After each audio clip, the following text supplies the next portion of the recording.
সব কিছুর বিপদ আছে।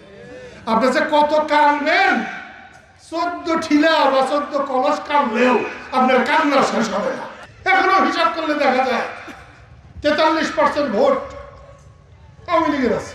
তেমনি আমাদেরকে ভোট দিতে দেয় না, আমাদেরকে ভোট দিতে দেবে না। আওয়ামী লীগ ছাড়া, বঙ্গবন্ধুর আওয়ামী লীগ,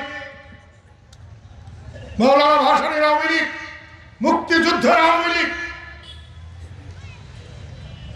বাংলাদেশের মানুষের আওয়ামী লীগ, আওয়ামী লীগের ভোটাররা যদি ভোট দিতে না পারে, আমি গামছা নিয়ে নির্বাচন করতে যাব না।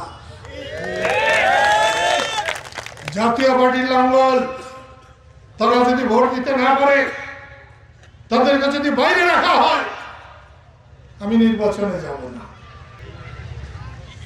বামপন্থী 14 দল তারা যদি নির্বাচনে আসতে না পারে, তাহলে কি আমাদের ভোটে যাওয়া দরকার? শুধু বিএনপি, শুধু জামাত, খাও বইটা খাও, ওষুধ বানাও। আমরা জনগণের অধিকার চাই, ভোটাধিকার চাই। একটু আগেই বলছিলাম, যখন সবাই পাকিস্তান চেয়েছিল, তখন জামাত ব্রিটিশের গোলামি করেছিল। যখন আমরা সবাই বাংলাদেশ স্বাধীন করতে চেয়েছি, তখন জামাত পাকিস্তানের পক্ষে ছিল, খুন খারাপি করেছে। সেই জামাত তাকে নিয়ে ইলেকশন করলে আমরা ইলেকশন করব? এখনো হিসাব করলে দেখা যায় 43% ভোট আওয়ামী লীগের আছে, 14%-এর উপরে জাতীয় পার্টির আছে। আমাদেরও 3%-এর মতো ভোট হয়েছে। আমরা তো বেশি ক্যান্ডিডেটও দিতে পারি। ইউনূস সাহেব, আপনাকে অনেক বড় মানুষ আমি মনে করেছিলাম।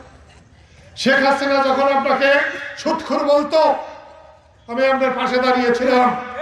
যদি আমি পাশে না দাঁড়াতাম, তাহলে আপনার গ্রামীণ ব্যাংক মাটির সাথে মিশে যেত। মনে রাখবেন, আপনি খোদার ঘর বেঁধে আসেন নাই। সব কিছুর বিপদ আছে, সব কিছুর বিপদ আছে। আপনি যে কত কানবেন, 14 ঠিলা বা 14 কলস কানলেও আপনার কান্না শেষ হবে না। আপনি বাংলার মানুষকে চিনেন না। এনজিও চালানো আর দেশ চালানো এক কথা না। সেই জন্য বলছি, এখনো সময় আছে। সবাইকে নিয়ে আপনি যদি একটা নিরপেক্ষ, সন্তোষজনক, মানুষের ইচ্ছা মতো একটা নির্বাচন করতে পারেন, এত কিছুর পরেও আপনার নাম থাকবে, আপনাকে মানুষ সম্মান করবে। আর যদি মীর জাফর হতে চান, আর যদি ঘসিটি বেগম হতে চান, তাহলে যা করতেছেন করেন, বেশি দিন লাগবে না, খুব বেশি দিন লাগবে।